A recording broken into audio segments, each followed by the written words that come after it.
అవుతుంది? గోవు యొక్క మలమూత్రములు లక్ష్మీ స్థానములు. అందుకే ఎద్దుని కూడా బ్రతికించుకోవాలి. ఆ మలమూత్రములు దక్కితే భూమి సస్యశ్యామలమవుతుంది. ఆ పంట తింటే మనకి తుష్టి పుష్టి. అటువంటి లక్ష్మీస్థానము గోవు. అది నిజంగా రవికిషోర్ గారి జన్మ ఈ చిత్రాలతో ధన్యమైపోయింది అనుకుంటున్నాను నేను. ఎంత బాగా గీశారో ఆ గోమయం, గోమూత్రం, పర్ణశాల, లక్ష్మీదేవి, ఆవు, దూడ. రోజు ఒక్కసారి కంటి నిండా ఖాళీ ఉన్నప్పుడు 2-3 నిమిషాలు ఒక్కసారి క్యాలెండర్ చూసి అక్కడ పెట్టేసి ప్రదక్షిణం చేసేస్తే చాలు. ఆ పైన అస్తమానం చెప్పాను అనుకోకండి. మీరు హుండీలో ఏదో ఒకటి వేసి గోశాలకు ఇవ్వండి. నేను చెప్తున్నది నా కోసం కాదు. నేనేం ఆ గోశాలకు వెళ్ళి అడగను కదా, మీరు ఎక్కడ ఇచ్చారో నాకు తెలియదు కదా.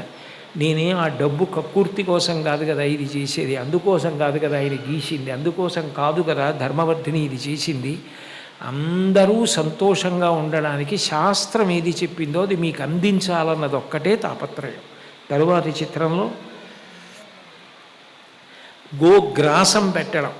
యత్కృతం దుష్కృతం తేన జ్ఞానతో అజ్ఞానతోపి వా తస్య నశ్యతి తత్సర్వం దుస్వప్నంచ వినశ్యతి. గావో మే మాతరః సర్వాః పితరశ్చైవ గోవృషాః గ్రాసముష్టిం మయా దత్తం ప్రతిగృహ్ణీత మాతరః. ఆవు ఎందే లోకమాత ఉంది. లోకేశ్వరుడు ఎద్దు ఎందు ఉన్నాడు.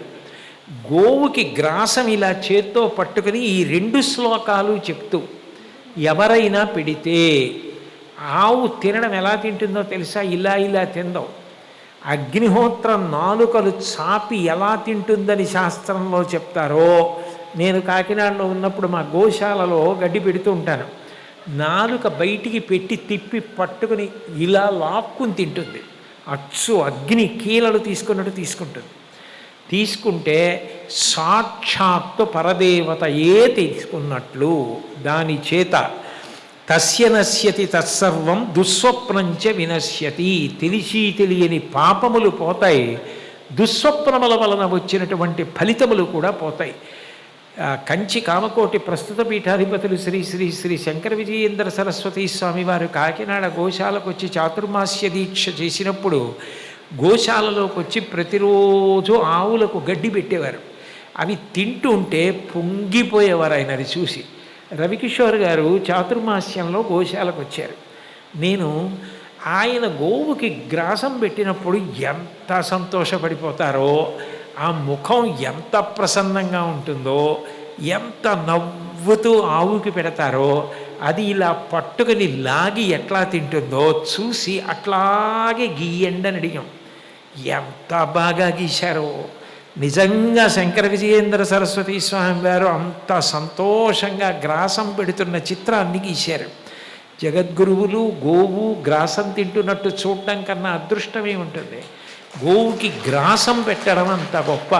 ఇక గ్రాసానికి శక్తి కల్పించడం, గోశాలలకు గోగ్రాసం కొనండి అని చెప్పి డబ్బివ్వడం కూడా గ్రాసం పెట్టడంతో సమానం.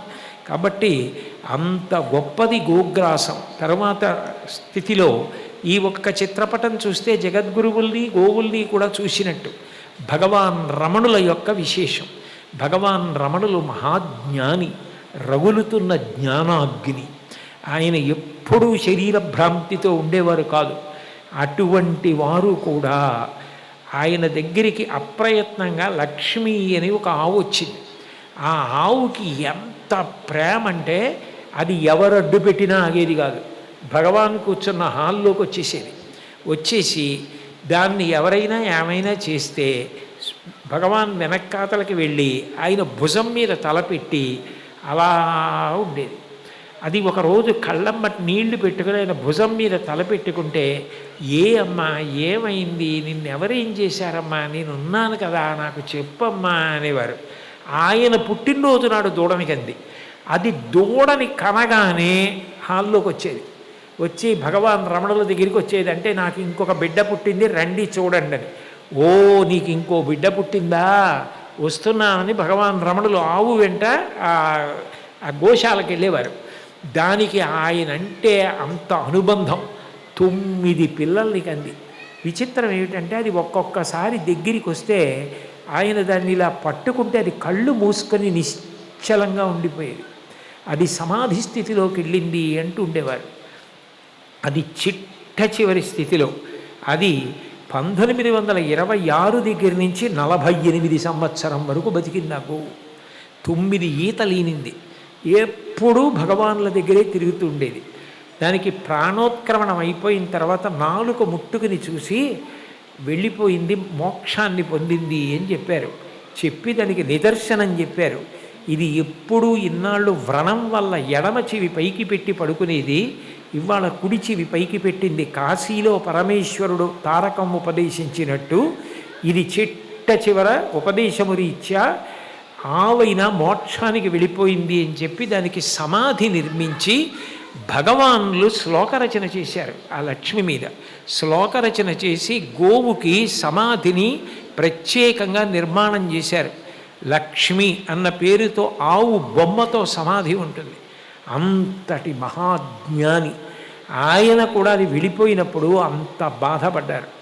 అసలు రెండన్న మాట లేకుండా బ్రతికినటువంటి వారు ఎప్పుడూ ఆత్మస్థితిలో ఉన్న భగవాన్ రమణులు కూడా గోవుని అంత సేవించారు. ఆయన ఆవు దూడ దగ్గర కూర్చోవడం, వెనకాతల అరుణాచలం, ఆయన గంగడోలు దువ్వుతూ ఉంటే ఆవు సంతోషపడిపోవడం, ఆ లక్ష్మి ఒక్కసారి ఆ చిత్తరువులు చూస్తే చాలు మనకి ఆ గో వైభవం అంతా జ్ఞాపకానికి వస్తుందని అటువంటి పరమ పవిత్రమైనటువంటి చిత్తరువుతో ఈ క్యాలెండర్ని పూర్తి చేశారు. ఇందులో 12 చిత్ర